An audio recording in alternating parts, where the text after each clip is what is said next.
क्या आपको पता है लड़की के मायके वाले लड़की को दहेज अर्थात दान क्यों देते हैं?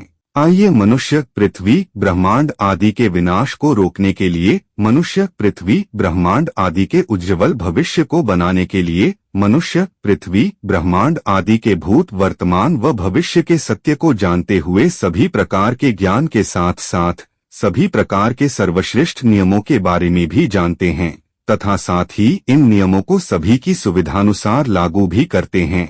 चलिए शुरू करते हैं। लड़की के मायके वाले लड़की को दहेज अर्थात दान क्यों देते हैं, आइए जानते हैं। शुरुआती दौर में जब शादी के बाद लड़कियों को ससुराल में रहने के नियम लागू हुए थे, उसके कुछ समय पश्चात एक नई समस्या खड़ी हो गई थी। जब बच्चे अधिक मात्रा में पैदा होने लगे, कुछ परिवारों को बच्चों का पालन पोषण करने में समस्या आने लगी। इस समस्या के समाधान के लिए एक नियम बनाया गया, जिस नियम के अंतर्गत बच्चों के पालन पोषण की आधी जिम्मेदारी लड़की वालों के परिवार को दी गई। इस नियम के लागू होने के कुछ समय पश्चात फिर से एक नई समस्या खड़ी हो गई। कुछ लड़की वाले परिवारों का कहना था, हमें लगता है बच्चों के पालन पोषण में हम नुकसान में जा रहे हैं। ऐसा करते हैं, आप आधे बच्चे हमें दे दो, हम अपने परिवार में ही उनका पालन पोषण करेंगे।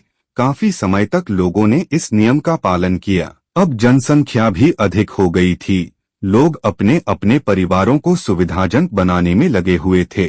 एक समय ऐसा आया जब लोगों को प्रेगनेंसी रोकने के तरीकों के बारे में पता चला। अब बच्चे कम पैदा होने लगे थे, इसलिए तय किया गया कि अब बच्चों के पालन पोषण की जिम्मेदारी लड़के वालों की ही होगी। इस नियम के लागू होने के कुछ समय पश्चात कुछ परिवार बहुओं को प्रताड़ित करने लग गए थे। तब बहुओं ने अपने पति व बच्चों के साथ मिलकर अपना नया परिवार बनाने का फैसला किया और बंटवारे की मांग की, लेकिन अधिकतर परिवार बहुओं के इन फैसलों से खुश नहीं थे।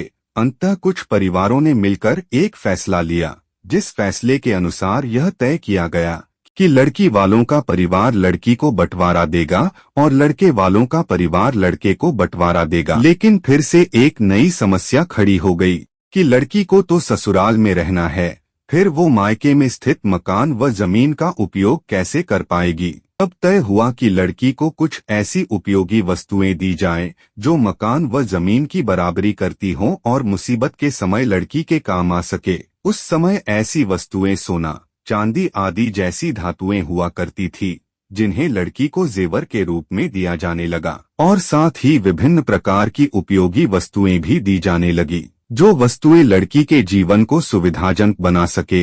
इसी देने के तरीके को दहेज अर्थात दान कहा गया, जिसका आधुनिक रूप पूरी दुनिया के सामने है।